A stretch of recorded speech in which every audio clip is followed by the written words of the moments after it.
Thank you, Minister, for availing your time this morning. My name is William. I'm a research student. At this point in time, I'm writing a paper in regards to RFMF military spending, and that stems from my experience overseas in the Army. In this year, there's been an increase in budget allocated to the military. But with that being said, having looked at the 2016 Auditor General's report, it highlights several anomalies in regards to spending. One of the questions, or rather queries, that I have in terms of these anomalies is that you talked about the dishing out of monies. Would it not be sensible when you're examining how money is being spent, for greater accountability and transparency for public scrutiny?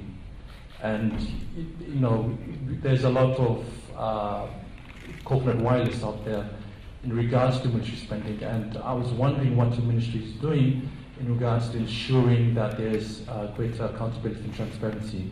And the second question, part of the question that I have for you this morning, is in regards to the remittance that we actually earn in regards to our UN peacekeeping abroad.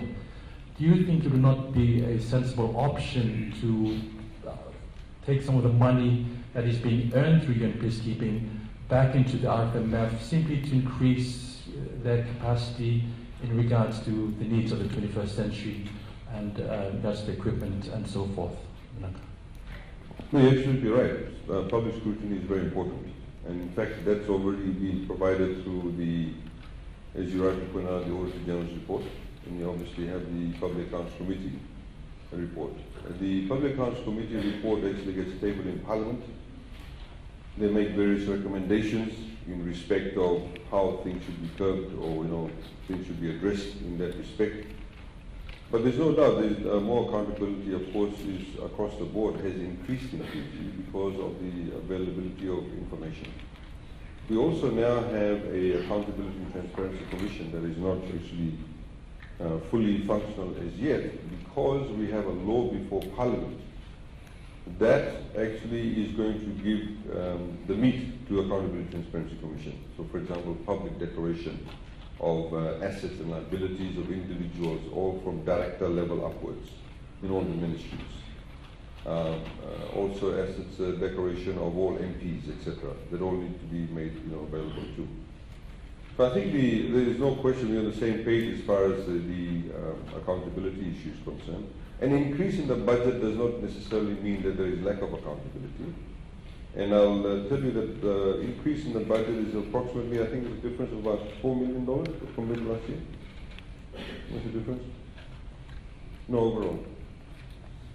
Yeah, about $7 million. A lot of it is to do with training. If you look at the ops, I've got the book here, but you can look at the book. It's mainly in the area of training and upskilling of the personnel. The way that the UN contribution works is that whatever remittances we get from the UN system itself, it goes into government's consolidated fund. Because remember, the UN remittances actually come after the fact. So when we actually, for example, have to send troops overseas, if they need particular equipment, we pay for it ourselves.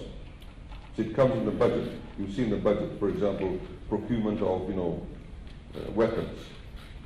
If we want to use it in Golan Heights, if we want to use it in Iraq, we're the only blue helmets in Iraq, in Baghdad.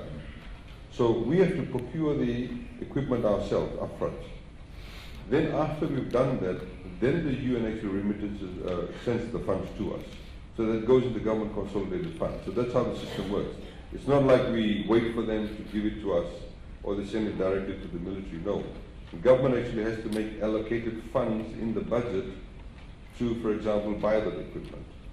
For example, when we went to Golan Heights, we actually had to purchase things like equipment for winter. Because in Golan Heights it snows during winter. You can't send the troops there without gloves and heavy-duty, winter clothing. So we purchased all that. So in the UN, and sometimes, as you know, the UN system can be slow. They may give you the funds a year later or 2 years later. Some of them have been actually languishing in the system for quite some time. So they say, no, we don't believe we should pay for this, etc. So that's when the funds come to us, and because we've already expended those funds, therefore the funds go into government consolidated fund. That's how the system works. But I suggest that you also, I don't know if you've seen, you can go to the government page, the web page. Have you seen this book? You'll see that there's a breakdown of all the expenditures in that respect as to where the money is spent. And a few years ago, we put the peacekeeping head in a different area. I think it's head 49. Head 49 is where you have the peacekeeping ones, and then the other one, of course, is the RFMF, the day-to-day running of RFMF. But the training for that also comes from that particular head too. Would you not think that it's time to review and restructure meet the current demands of the military in terms of examining what do we need from the current status of the military? Something similar to what the British Army did in terms of their examination, 20 years projection and so forth. There is actually a white paper that's being developed. This has also been publicized. There is a former military person, Natuba, who's actually heading that. And there is actually a committee that's doing a white paper in respect of future direction of security and defense. Of course, they include the institutions that contribute to that. So they're working on that paper. Yeah. Thank you, Mr. Chairman, for this forum this morning. I just have a few questions on TELS. Sure.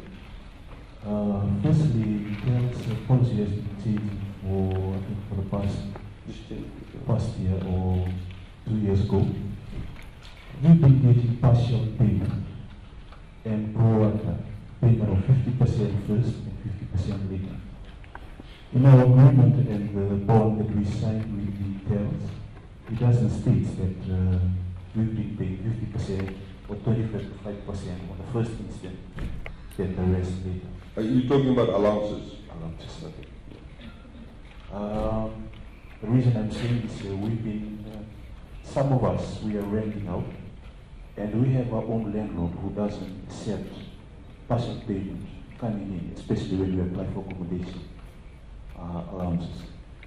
And also we have our parents who's trusting the government of the day that the allowance will be paid in full and not in partial or pro rata basis.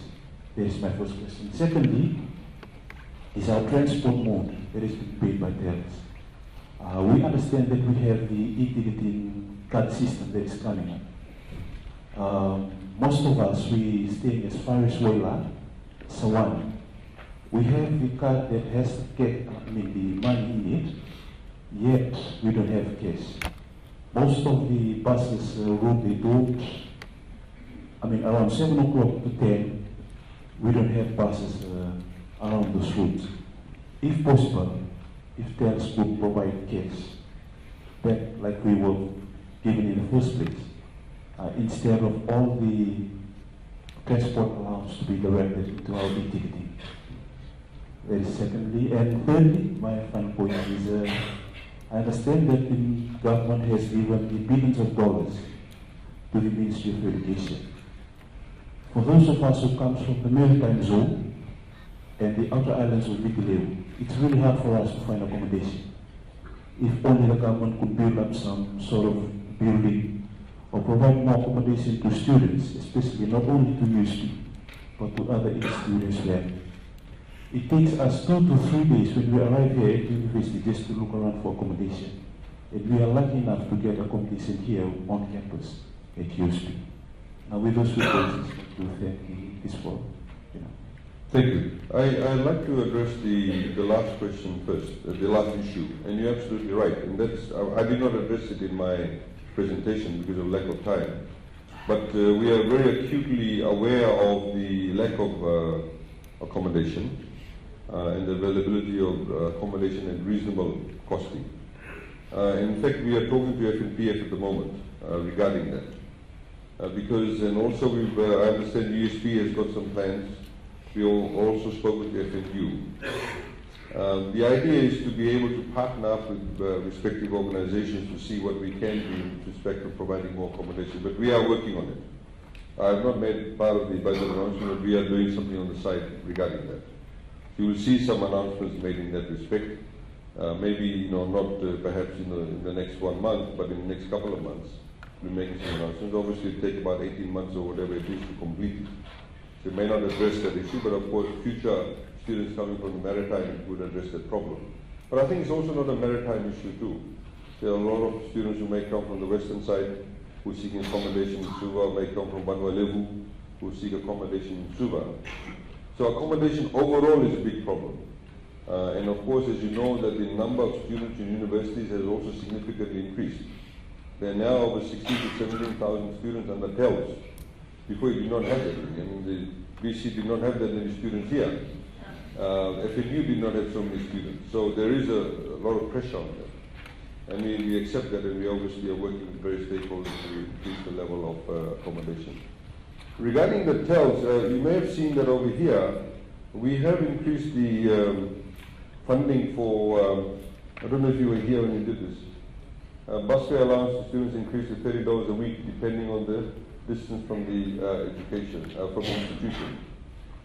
My understanding of it is that the allowance that you get for traveling allowance is paid to you directly, and then you use it for your ticketing purposes, unless they are topping up your e-card itself. So, I mean, but it will increase now. In respect of giving cash, it kind of feeds into your other question, the first one, about paying the whole sum for the whole year. We've had a lot of students who, even if they get 50%, then come to us and say, look, I've spent my money. When they're given the cash, they're given 50%, they've spent all their money. I mean, maybe, kind of get enticed when they want the Golden Dragon or whatever it is and spend the money. It does happen. So this is why, in the same way, for example, when we give money to, like Tourism Fiji, they receive money from government. They have a grant from government. We give them approximately $29 million. We don't give Tourism Fiji the entire $29 million. We give Tourism Fiji the money in quarterlies. Every quarter we give them the $29 million. We break it up. Because we don't give them lump sum. So that's the reason why we give, you may get 50% or you may get it on a quarterly basis. But I'm sure if there's some sort of, urgent kind of need, you can talk to TELS. We've already had discussions with the TSLB board, which is held by Dixon Sito, and Maharaj is the CEO. We've said to them that they need to, develop systems that become a lot more, student friendly, because the students are actually the customers, not the other way around. So we are working on that. There's a number of, a number of changes that have been made. The other point that I forgot to also mention is that one of the things that we've said to TSLB and working together with FERCA is for you to get a statement. And we hope to do it through the app. So if you give a mobile phone number, we'll be giving you a statement. So you know exactly how much money is actually been accumulated as debt. So you get a statement all the time. So I think we're looking at every 6 months, was it? Every 6 months we're looking at giving you a statement. So you know exactly how much money you owe and how much money eventually is withdrawn, etc. That's what we're doing because that was a request also, and we think it's good for the, for transparency purposes too. Okay, thank you. So I'm hearing a lot of things on social media, the opposition candidates.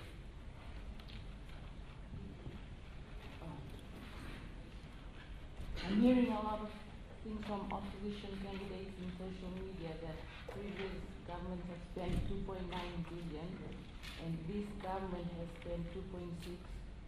So what is the difference in the spending? So I didn't get the first part of the question. Which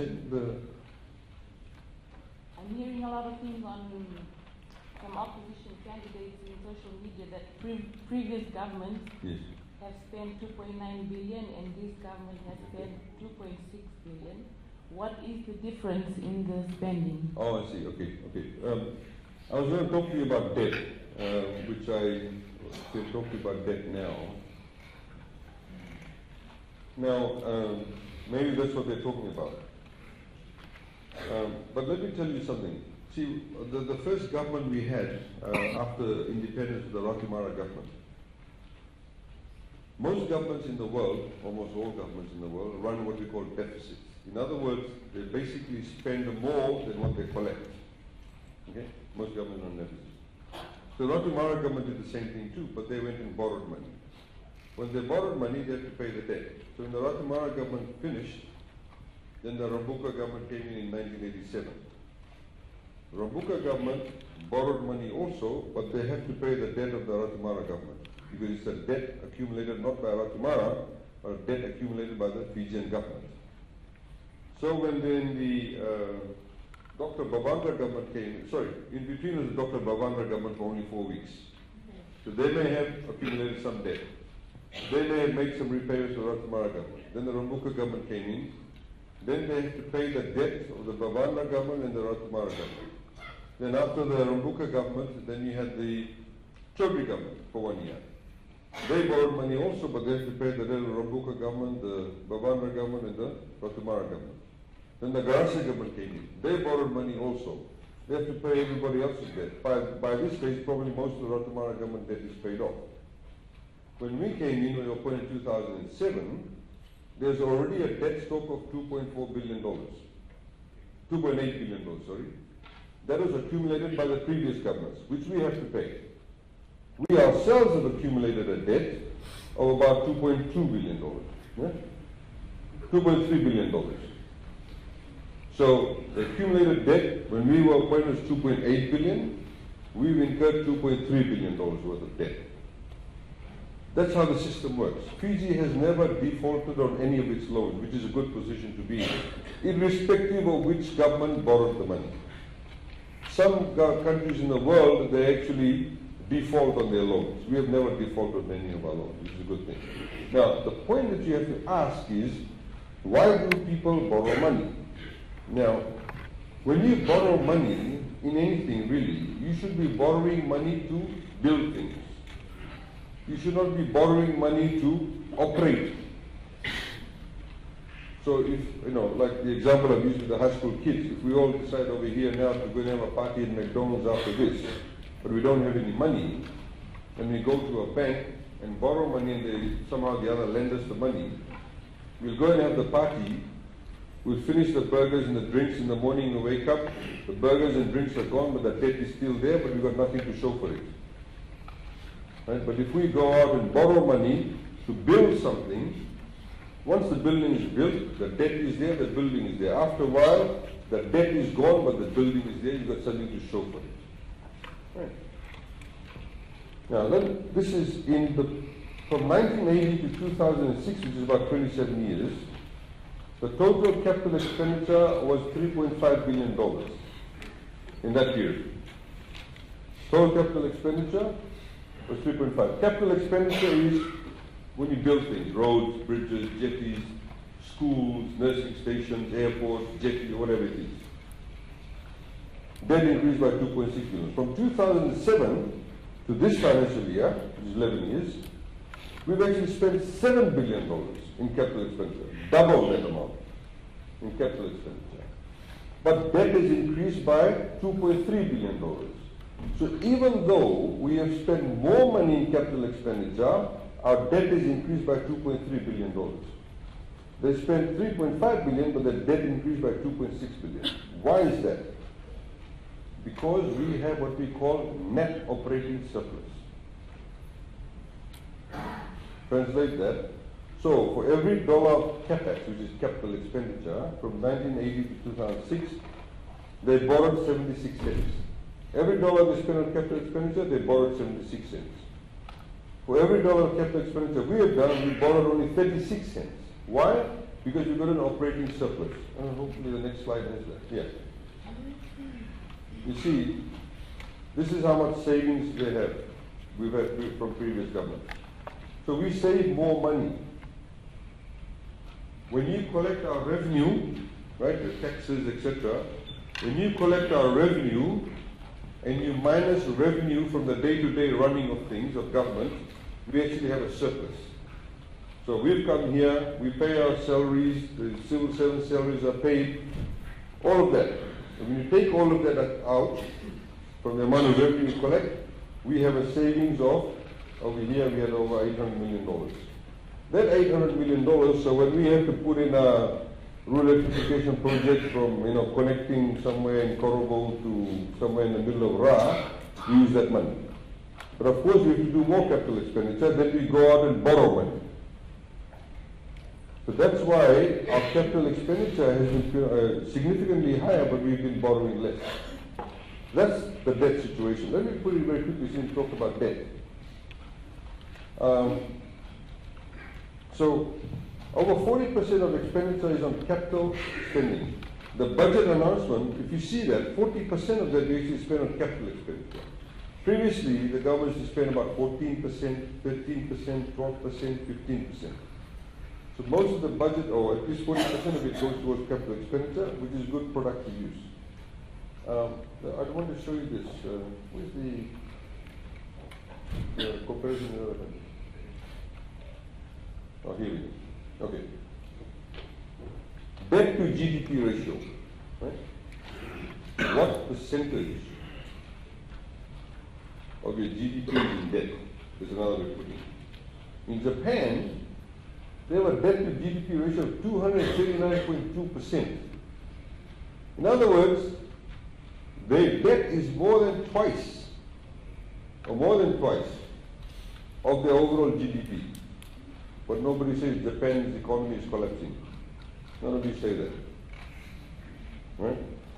Debt to GDP ratio of Singapore is 112%. USA is 107.4%. Fiji is 47%. And you have all this nonsense about the economy is collapsing. You see, if you look at all of these countries, that's the debt to GDP ratio. You can verify this. Go and Google it, you'll find it. That's the debt to GDP ratio. Now, you can talk about debt in two ways. One is a percentage of GDP. The other one is what you call nominal sum, the actual dollar value. If you look at the dollar value, this is US dollars. That's where we are. Japan's total debt is $11.8 trillion. That's the debt. USA is higher than that, 19.9 trillion, but as a percent of GDP, it's less than Japan because the US economy is much bigger. In the same way, for example, if you have $100 and you borrow $10, you will say your debt to GDP ratio is 10%. If you have $500 and you borrow $50, even though you borrowed $50 instead of 10, the debt to GDP ratio will be still 10%. Because your economy is bigger, you can afford it. That's the point. You can afford it. So if you look at these countries here, of course, nobody says Canada is collapsing, $1.4 trillion US dollars, mind you. Little Fiji, US dollars $2.47 billion. I went to this country a few years ago, Mauritius, very similar to Fiji, sugarcane based. They're now expanding into other sectors. But they made a very significant decision a few years ago, similar to ours, but on a much grander scale than us. They four-laned the roads, they electrified all the areas, they set up IT parks, but they have an advantage. They're very close to Africa. So they went out to all the international companies and said, look, we know you want to go to Africa. Africa is one of the fastest growing continents now in the world. Very young population base. Huge demand for goods and services. Said to all the international companies, come and be based in Mauritius, we'll give you free land, we'll give you these IT services, water, sewage, everything, come and set up your base here, you can service Africa from here. And they did. But they went and borrowed heavily to build all those things, so their debt is about $7.5 billion US dollars, is what you call good productive debt. As a percent of GDP, 62.7. But if you spend money in the right place to build your productive capacity, obviously it's good debt. We are spending all this money in all of you by giving tells. What does that mean? In a few years' time, you'll be better educated. You'll have better opportunities for jobs, both here in Fiji and overseas. When the economy grows, we need specialists. We need people to do the job. Otherwise, the economy will become sluggish. We're connecting people now. I was talking to some people they've got now electricity somewhere in the outer reaches of Ba, up in the highlands. What are we doing for them? We're increasing their productive capacity. You're putting a road, I always use Singatoga Valley Road as an example. There's what we call the salad bowl of Fiji, we used to call it. Probably got taught that in school. Those people grow tomatoes and all those vegetables. Before they had gravel road. put the tomatoes in the crate, comes bouncing along the potholes all the way to Singatoga market. 30% of the tomato life is destroyed.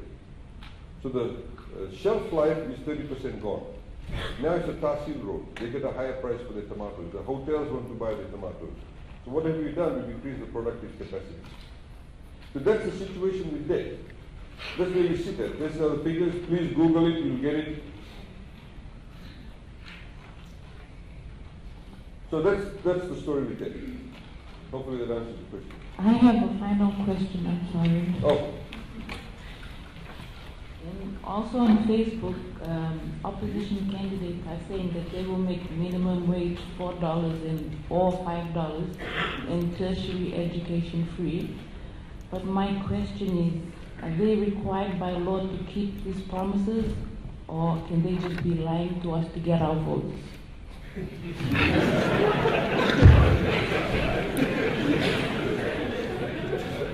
The letter. Unfortunately, one of the good things, for example, in what I call more developed and mature political party system societies, many political parties cannot make those kind of promises without being actually held accountable even prior to an election. So you can go to countries like Australia, and a political party cannot, for example, come and make those kind of comments without actually giving their financial analysis. You'll actually have academics and various other people who will do a public scrutiny. You'll have the financial institutions, you'll have accounting fraternities, economic fraternities, who'll do analysis of it and say, look, it cannot work. Because if you're going to fund this, you say you're going to, for example, make university education free, it will cost, say, $800 million. Where will we get the $800 million from? So they have to say, well, we'll get it from here. And they say, well, it can't work because da da da da. I understand there's a lecture given, I don't know whether in this hall or somewhere, one of the political party candidates said that they want $4 minimum wage. But then they said in the same breath, but we recognize it will be a burden on small businesses, so government will subsidize small businesses. I mean, how is that going to work?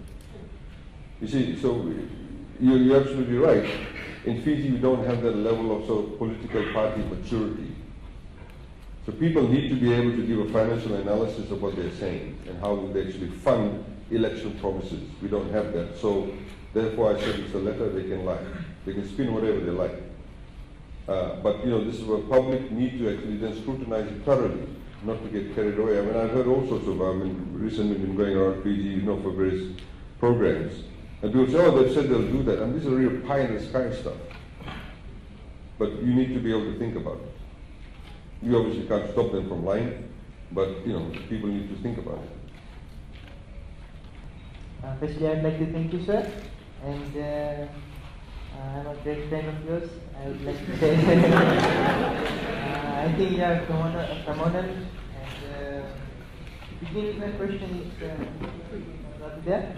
Actually, it's regarding TELS. I have a bunch of questions about 7-8, but I'll ask this one.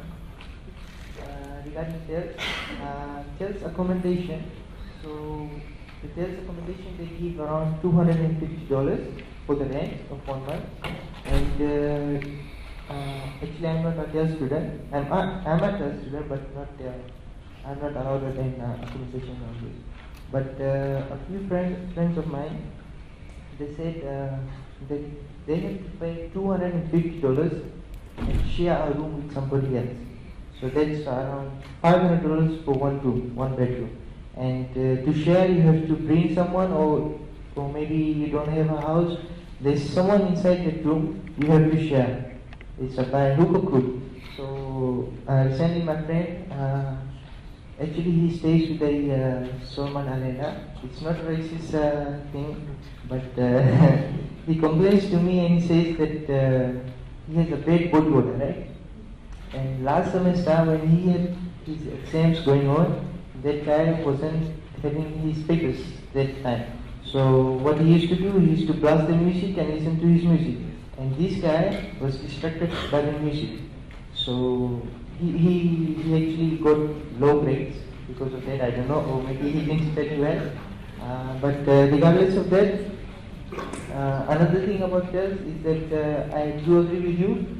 around about this half payment, 50% payment, because another one friend of mine, she's there, she's there, and as soon as she got a payment, first payment around last month, what she did was she went to Takus, bought dresses, Jex, got the Milani makeup for about $100, and then she ate for 2 weeks at MHCC.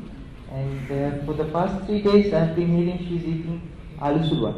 So I think that's a great idea. We should distribute everything according to its time. And another thing is, the last question I have to ask is about the bank tellers.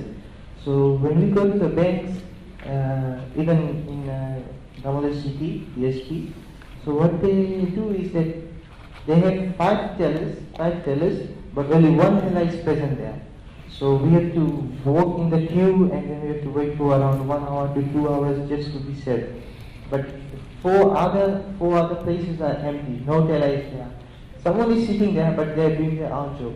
So, like, if they have to make 5 tellers, can't they just put all 5 tellers in server space? And rather than that, what they do is that they have a special teller for the business people who do business banking. So they serve them first, and at that time, and we have to wait for hours and hours in the queue. Thank you very much. Okay, quick answer would be change your bank. But I know that some of the universities that when I attended university, the banks that used to be close by to the universities used to have dedicated student lines. I know it happened overseas too. When I was in the University of Hong Kong, they had dedicated student tellers, and you'd go to them. So maybe that's something that, definitely we can raise it, I assume as BSP. The BSP?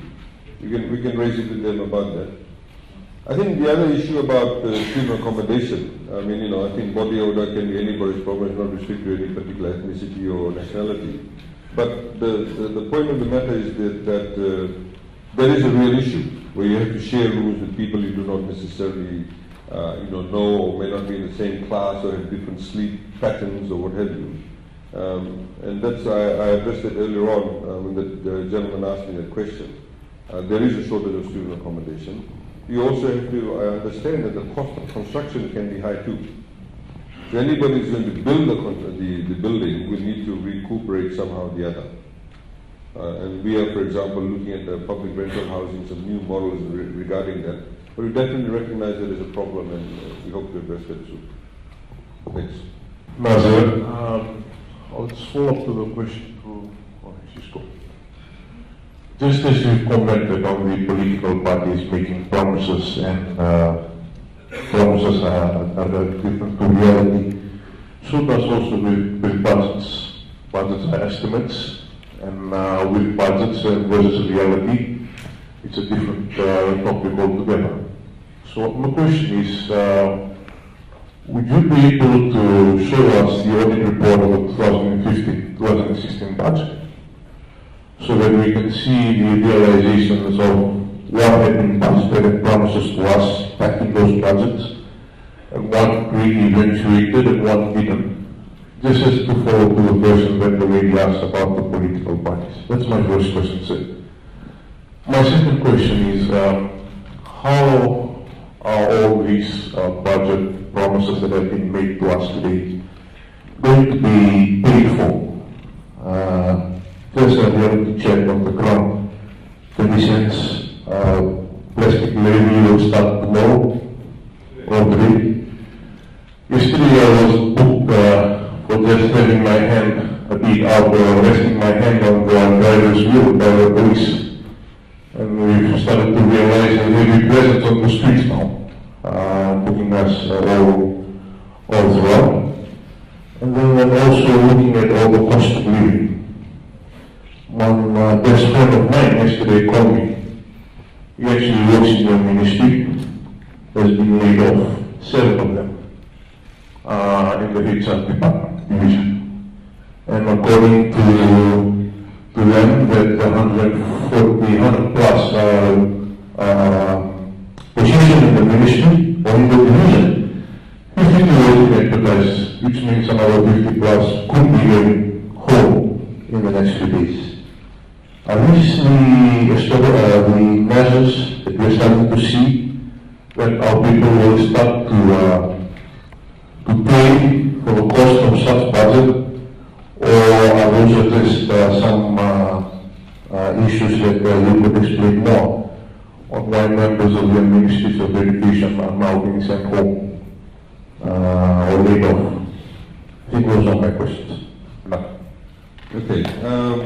I think the laying off Ministry of Education, there's a few people who laid off last week because they were touching the breasts of students, some teachers. There was one of the teachers got all these young primary school boys, got them to take off their pants and follow in their testicles. That's the kind of thing where people get terminated for. If you suggest that we hire them and then we're not going to do that. So I think it's a bit amiss of you to come and stand here and say, 50 of your mates have been terminated. Maybe the contracts came to an end. Maybe they did not perform. Maybe the job they did was only a short-term job. So I think it's, don't try to mislead the crowd. That's one issue. So that's not how it's going to be funded. You don't fund budgets. You don't fund budgets by firing people. Anybody will tell you that. You fire one person because they fondled somebody's breast, you may be saving $24,000. This is going to make a dent to the budget. There are standards that needs to be put in place. The second issue or the first issue that you raised about, is there going to be an audit check of the budget? I assume that you're talking about the economy, so you know a little bit about the economy and governmental systems. You don't do an audit check of the budget. You do an audit check of the budget spent by respective ministries. Yeah. You don't do an audit check of the budget. So, you have clarified my question. So let me finish my answer. This is the budget estimate. Yep. This is the budget estimate. You want the answer? I'll give you the answer. Budget estimate. Over here, it says, for example, some glasses, please.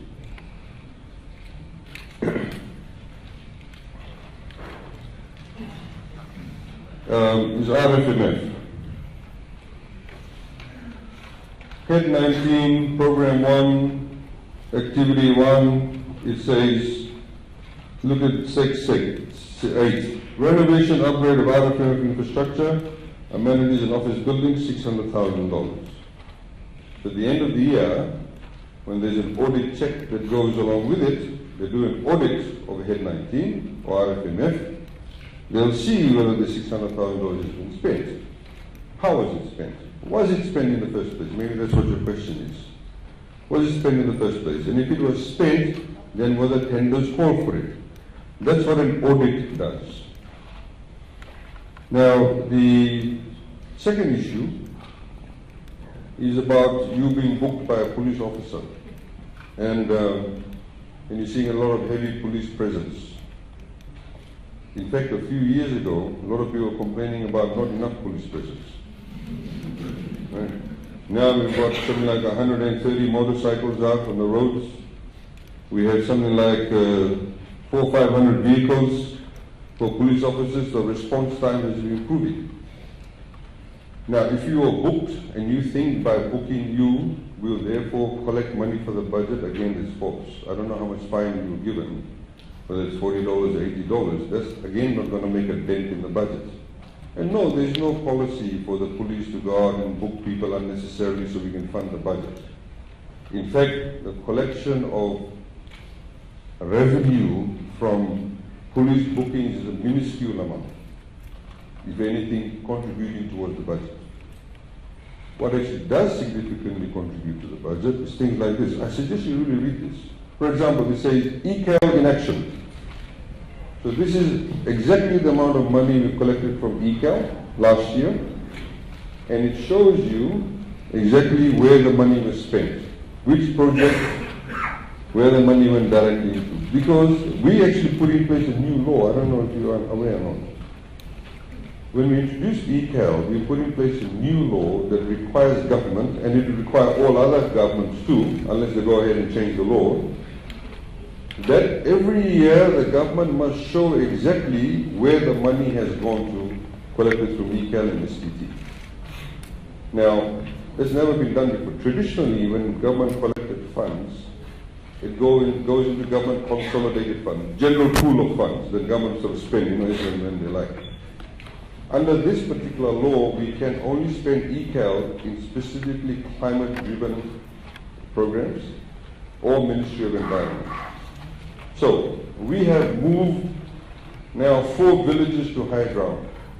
There's another 43 villages that have been identified that need to be moved to higher ground, otherwise they'll get inundated with water. There's costs associated with it. It's not just about, picking them up and putting them somewhere else. You have to build infrastructure, you have to ensure they sustain livelihoods, all of that actually costs money. So that's the accountability process of it. But to say that, do we have an audit of the budget announcement? No. No government's ever done that. It'd be very difficult to do that. But the way that you actually go and see if the actual accountability is there, in fact, has the spend occurred or not, you measure it against this. I also suggest you look at this as it's not wealth of information, actually, this book. If you look at, page 330,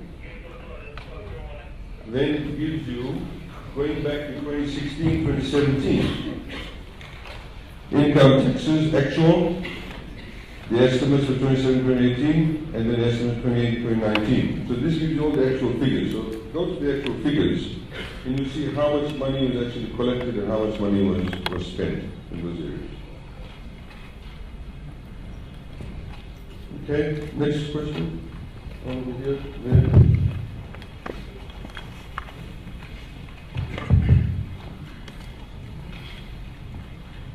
Oh, sorry, I forgot to answer your other question. You said how will it be funded, the budget? Again, the budget figures are actually given in the budget estimates.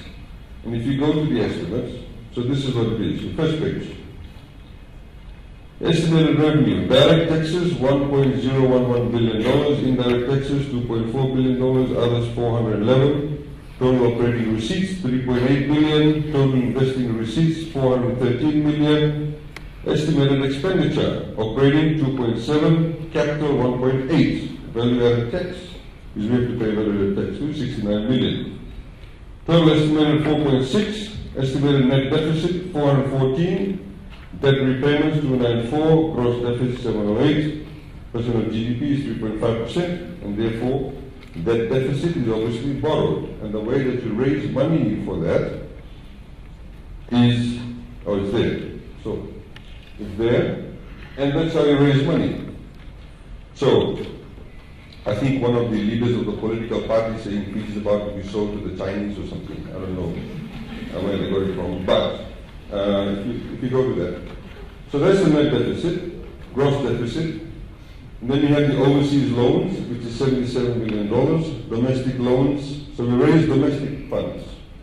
And that's done through the Fiji Infrastructure Bond, we have VT bonds, and of course we have the green bonds that we've issued. And most of these go locally run.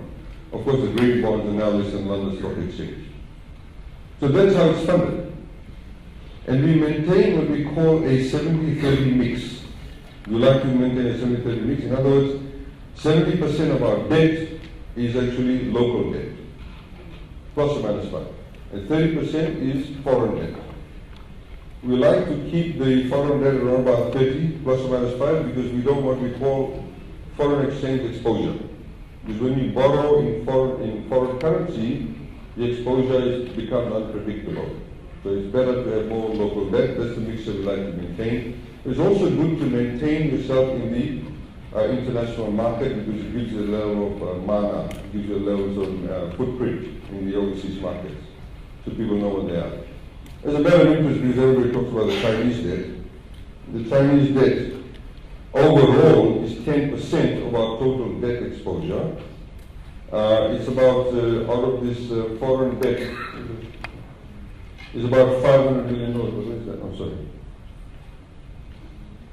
No, it's not there, but it's $500 million. And what was the Chinese debt? Last Chinese debt we incurred was about 2012. Yes, 2012. And those debts are for the tar sealing of the road between number 1 and Breketi, tar sealing of the road in Buddha Bay, Sawani Seria Road, the tar sealing, Silotoka Valley Road, Moto Road, the bridge. I don't know how many of you are from Ba. You know the Moto Bridge was down here, now been raised up here to get all this flooded. And one is the Rewai public rental housing, and the other one is the Housing Authority subdivision. So there are 7 projects for which debts are taken. It's about $500 million. They don't have a mortgage on any of our airports. They don't have a mortgage on any of our jetties. They don't mortgage any of the land. They actually have what they call a government guarantee.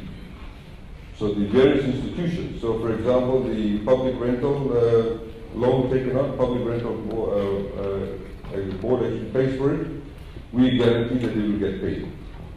Same thing with the housing authority, they do the repayments, we guarantee they will get paid. Of course, for the roads, we actually do the direct repayments ourselves. So that's the level of debt exposure, as far as the Chinese are concerned.